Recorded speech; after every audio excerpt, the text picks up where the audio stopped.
Hey everyone, welcome back to the garage. The calendar says it's first day of spring, but a little rainy out today. The estate sales are starting to open up. Garage sales are starting to open up. We're excited about getting into a few of those. But first, we've got a mail call, a big mail call from a good friend Jesse over at Jesse's Garage. Check this tool. So why don't you come on this side, we're going to get into a mail call.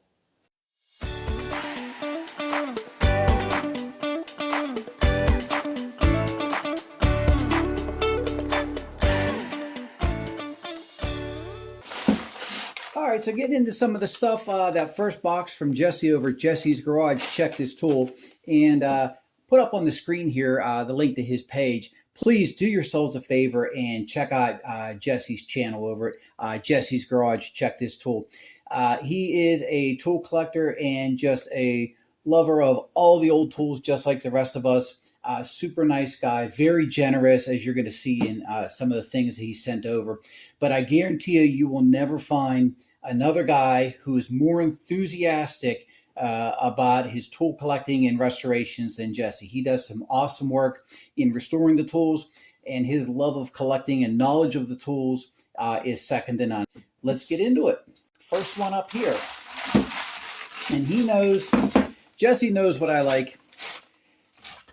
The older and rustier, the better. And this old monkey wrench, it has a little bit of a story to tell with it. And I'll get you in here where you can see the logo on it, because that's where the story comes in from.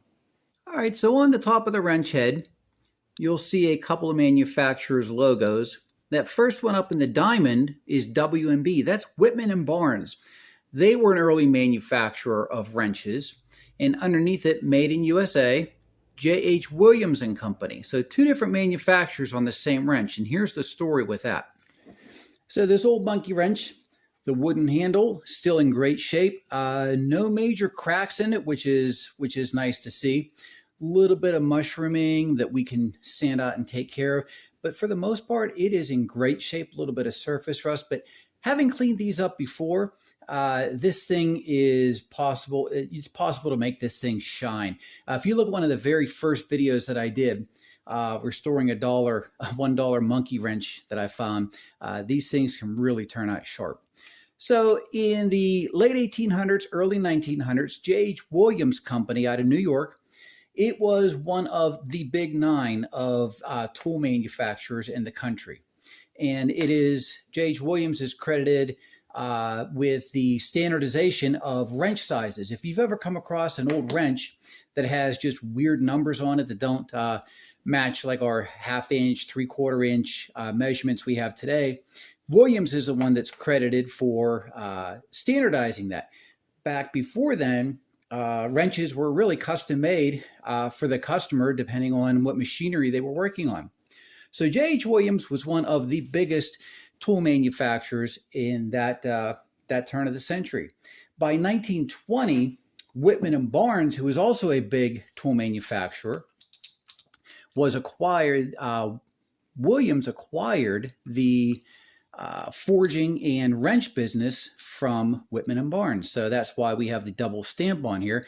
That this tells you past 1920 is when this wrench was made, because it has the double stamp for the two companies on it.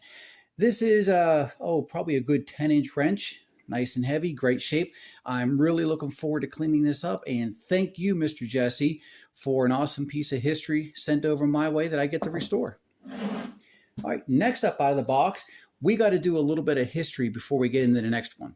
Now, I was wondering why the one box from Jesse was so heavy, and there's a reason for that. One of these wrenches from design of Bemis & Call. You'll see in one of my videos that I've restored this one. It's a combination pipe wrench and nut wrench.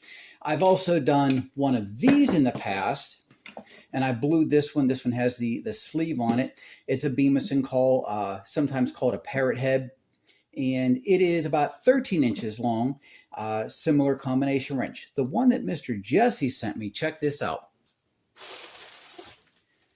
This thing blows the other two away. I could not believe my eyes when I unwrapped this out of the box from Jesse.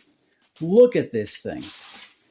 It is absolutely huge. I haven't seen one this size in all of my travels, and he did an amazing job of restoring this thing.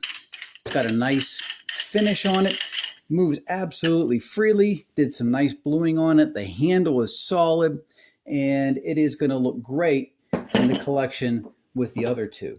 There's no manufacturer's mark on it, but it is one of the styles of Bemis and Call. They had the short nut, and they also had the sleeve.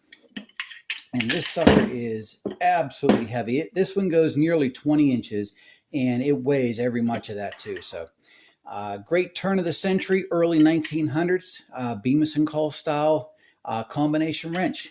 That, Mr. Jesse, is beyond generous. Thank you so much. You guys, make sure you check out his channel, because as generous as he is, that's as good as stuff is on his channel also. So let's put these aside and get into the next box. A couple more now out of that other box from Mr. Jesse. Let's do this one. And check this old Craftsman utility knife out. This is fantastic because I love collecting these old guys. You don't see them like this anymore.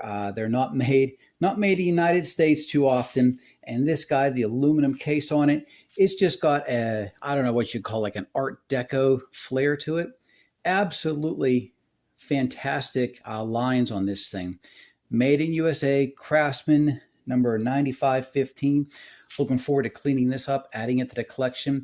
I plan on adding a shelf in my cabinets where I can display all those different vintage utility knives. And these are just really fun to keep and clean up. So we'll add that to the collection. Thanks, Jesse.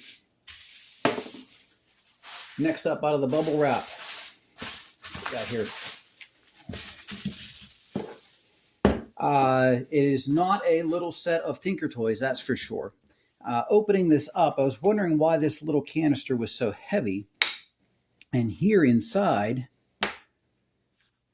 is something really cool. We can work our way to get it out. When you have an old tool like this that still has the original packaging, that's what really makes it special. Here we go. And out of here, we have an old brass plumb bob. Check that out. It is from General, get my cheaters here. General Hardware, and this is an 8-ounce one or 6-ounce one. I have an 8-ounce one, 8-ounce plumb bob in my cabinet, and this 6-ounce one is going to go fantastic with it. It's already cleaned up. I don't have to do a thing to it. It's got the original case to it. Fantastic. Thank you, Mr. Jesse. That's going to look great with the collection. All right, Mr. Jesse, big thank you on this one. Last one out of the box, and it's a box, a very aged, well-loved wooden box. It has a very faint stamp on the lid. It's been nailed and screwed together, so somebody really wanted to keep this box in working order. What's inside is absolutely fantastic. Usually you find one or two, but you never find an entire set of auger bits. Mr. Jesse, this is absolutely fantastic. 1, 2, 3, 4, 5, 6, 7, 8, 9, 10, 11, 12, 13 auger bits, and every single one of them is in fantastic shape. The shanks on them, straight as an arrow. Double fluted. These are well taken care of. I don't know, Mr. Jesse, if you were the one that refinished these. If you did, big round of applause on that one. The screw starts on them are absolutely sharp. The blades, the cutting edges, still sharp. Let's check out one of these ones. Still absolutely straight as an arrow, shiny. Spurs are sharp. They are Cut Easies. Each one of these shanks has the Cut Easy logo on it, and these are in fantastic shape. Mr. Jesse, thank you so much. The original box, I don't even know if I want to do anything to the box. I think I may clean it up and stabilize it a little bit. Some of the nails are a little bit loose.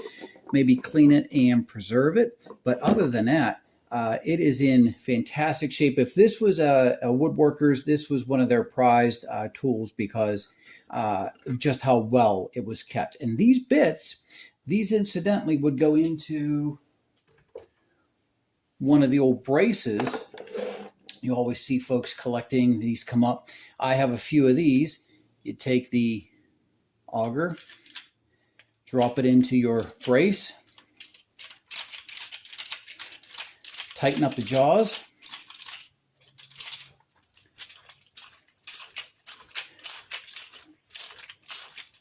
and away you go.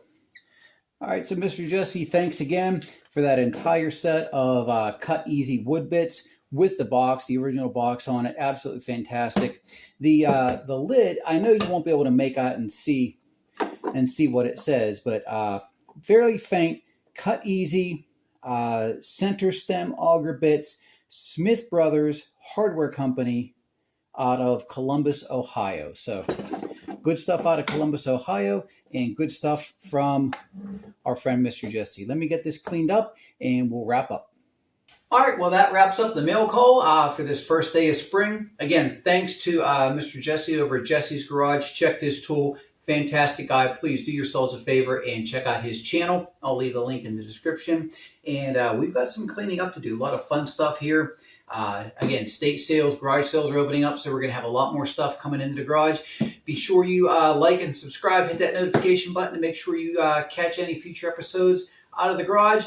Jesse, thanks again. If I come across any snap-on pieces out of a basement, I'll be sure to send them your way. We'll see you guys on the next one.